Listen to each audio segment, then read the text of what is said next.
शमशान घाट में डरावनी चीखें आप सुने होंगे क्या। शमशान घाट में डरावनी चीखें या तो रात के 12 बजे के बाद होती है या फिर जब होती है जब वहाँ भूतों का साया होता है। लेकिन दिन दहाड़े शमशान घाट पे डरावनी चीखें सुनकर वहाँ खड़े हुए लोगों का रोंगटे जरूर खड़े हो गए होंगे। नमस्कार, मेरा नाम है केशव चौधरी। काला सच सफ़ेद झूठ की इस एपिसोड में रोजाना की तरह एक कहानी लेके आता हूँ जो कि सस्पेंस से भरा हुआ होता है।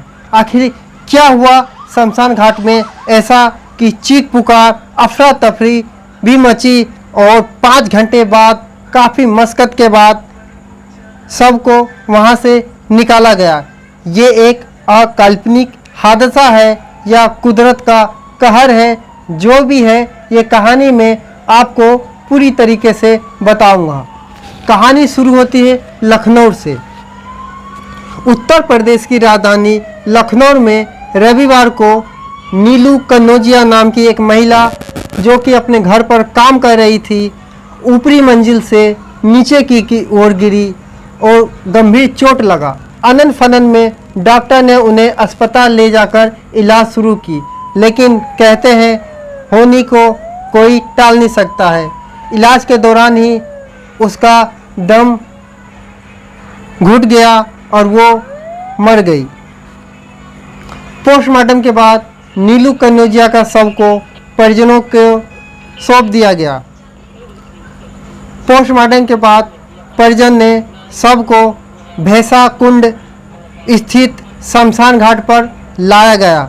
अंतिम संस्कार की तैयारी चल ही रही थी कि लेकिन किसी को ये अंदेशा नहीं था कि शमशान में एक और हादसा उसका इंतजार कर रहा है।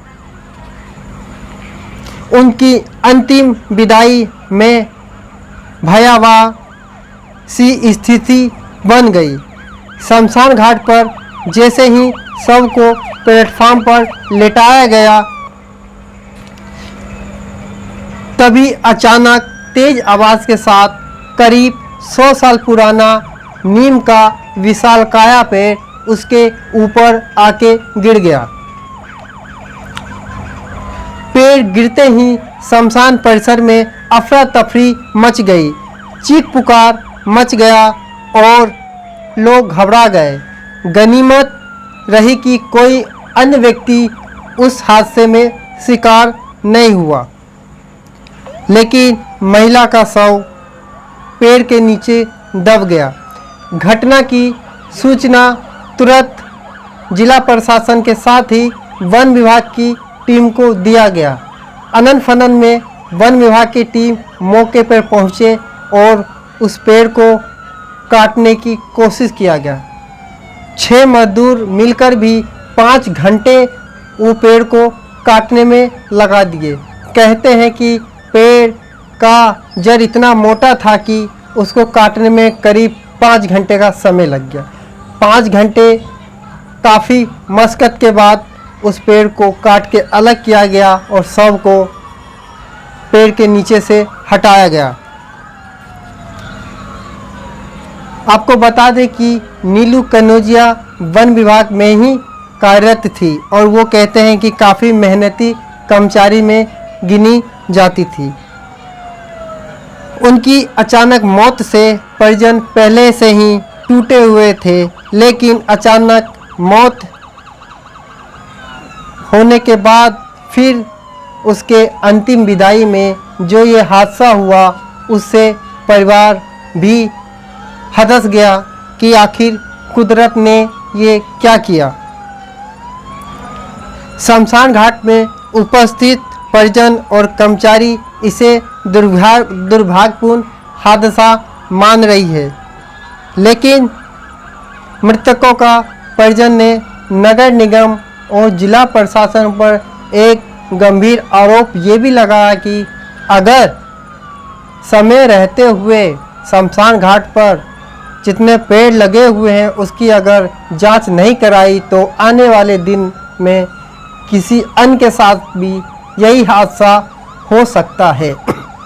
अब देखना यह है क्या जिला प्रशासन या वन विभाग इस मामले को गंभीरता से लेती है और जांच कराकर जो भी पेड़ विशालकाय है उसको कटवाने का कष्ट करती है, या फिर ये हादसा समझकर सब भूल जाएंगे और रोज़मर्रा की ज़िंदगी में जैसा चल रहा है वैसे चलेगा, और एक दिन फिर ये हादसा होगा जिसमें कई लोग घायल होंगे। तब प्रशासन की नींद खुलेगी और फिर वो अचानक जागेगा, कहेगा अब हम कार्रवाई करेंगे। प्रशासनिक लापरवाही की एक बड़ी मिसाल है जहां सबको सम्मानपूर्वक अंतिम विदाई दी जानी चाहिए, लेकिन ऐसा नहीं हो पाया। वहां एक लावारिस पुराना और कमज़ोर पेड़ उसकी शांति में खलल बन गया। शमशान घाट की स्थिति और उनमें उनके मौजूद खतरों पर अब प्रशासन की गंभीरता से सोचने की ज़रूरत है, क्योंकि अगर ऐसा ही हादसा होते रहे तो लोग शांति की जगह मौत के बाद भी डर के साए में जिएंगे।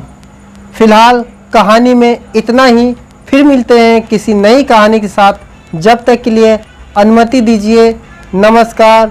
कल की एपिसोड राजा रघुवंशी मर्डर केस की जो एक रहस्यमय कहानी है, शुरू से लेकर आखिर तक क्या हुआ, किन किन ये हत्या में शामिल है, आखिर राजा रघुवंशी के गुनहगार को फांसी होगी कि नहीं, ये कहानी कल सुनाऊंगा।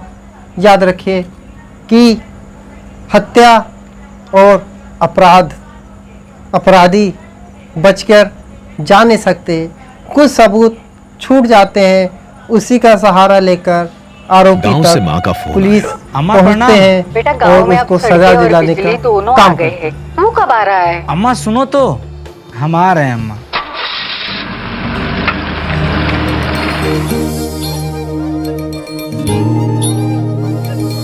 माँ के हाथों में स्वाद तो आज भी वही है, पर वो छाले गायब हो गए हैं।